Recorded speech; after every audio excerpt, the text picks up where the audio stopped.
Tapos siyang aksidenteng mabaril ng sumpak ng kanyang pinsan mismo. Yung nakabaril, minor de edad din. Si JP Soriano, Naka-Alerto 24. Nagdadalamhati ang pamilya ng 13 anyos na anak na binatilyo sa kanyang biglang pagkamatay. Nabarilang sumpak o improvised gun sa ulo ang biktima na itago natin sa pangalang Marnie. Ang nakabaril, ang pinsan niyang 15 anyos na itago naman natin sa pangalang Ron. Kwento ng ina ng biktima sa GMA News, nakatayo lang si Marnie sa loob ng kanilang bahay nang pumasok ang pinsan. Hawak-hawak ang sumpak. Maya-maya pa, nakarinig siya ng putok. Nadala pa sa ospital si Marnie, pero kalaunan ay binawian din ng buhay. Hindi mo niya ma-operahan kasi ayoko talaga mawala yung anak ko. Kasi siyempre siya yung partner ko. Talaga matanggap pala na yung anak ko. Kaya pagpasok ko, sabi ko, papasok na yung anak ko. Pag wala na. Wala namang ginagawa yung anak mo, pakabait ng anak mo. Tapos walang ano-ano yung saysay, yung pagkamatay niya. Parang ganun lang, di ba? Parang isang hayop lang na biglang kinursunada, binaril. Agad namang nahuli ng otoridad si Ron. Inamin niyang sa kanya ang sumpak, pero di raw niya intensyong patayin ang pinsan. Aksidente. Bakit mo nasabing aksidente? Kasi po hindi ko po sinasadya naman pong barilin po siya. Hindi ko po ginusto na patayin ko po siya. Pag nakamatay ka ng tao, either na homicide or murder. Kapag yung, dahil minor at saka alam naman natin na aksidente lang, homicide lang, isinampa nating asunto lang. Di naman matanggap ng magulang ni Marnie na di makukulong ang nakapatay daw sa kanilang anak. Kahit nakukulong siya, di ba? Mahawakan siya ng nanay niya, mahalikan siya yung anak ko, hindi na mababalik yung buhay na anak ko.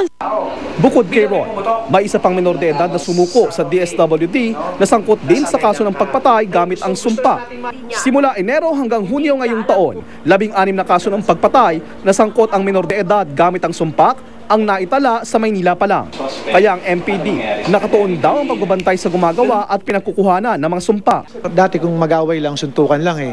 Ngayon pa nag-away ngayon, barilan, no? May mga baril, may mga sumpak. It's about time na repasuhin na o medyo amyendahan, baguhin yung mga partikular na provision ng 9344.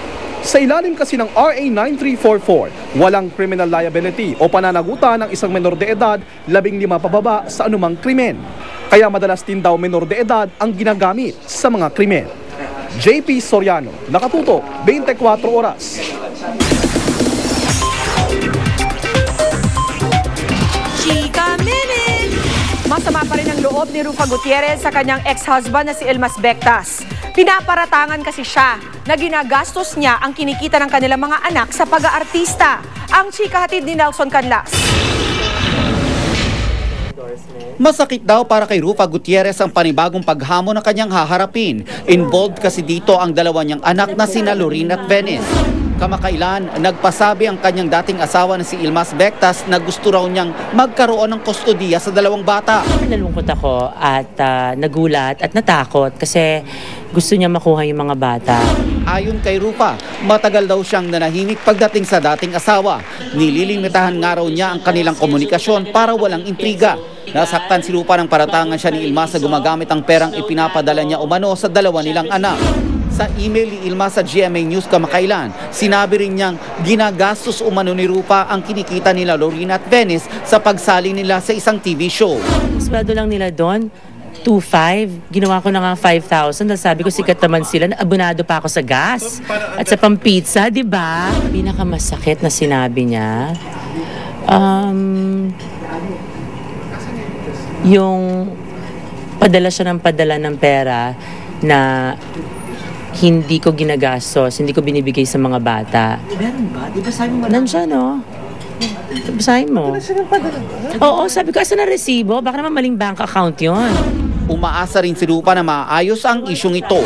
For me, he can visit the kids anytime sa Pilipinas or go to a neutral area where they'll be safe.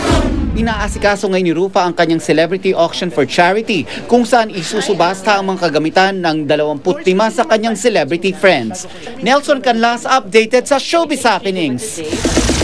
Abangan, Heart Evangelista nagsalita na tungkol sa napabalitang away nila ni Maren Rivera.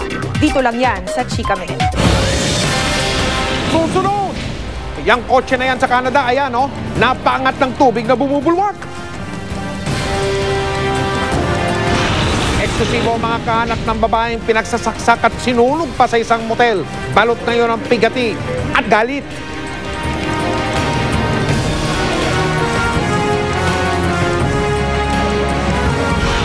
Ascal Fever, abot na hanggang Kuwait. Tututukan natin sa pagpapatuloy ng 24 oras.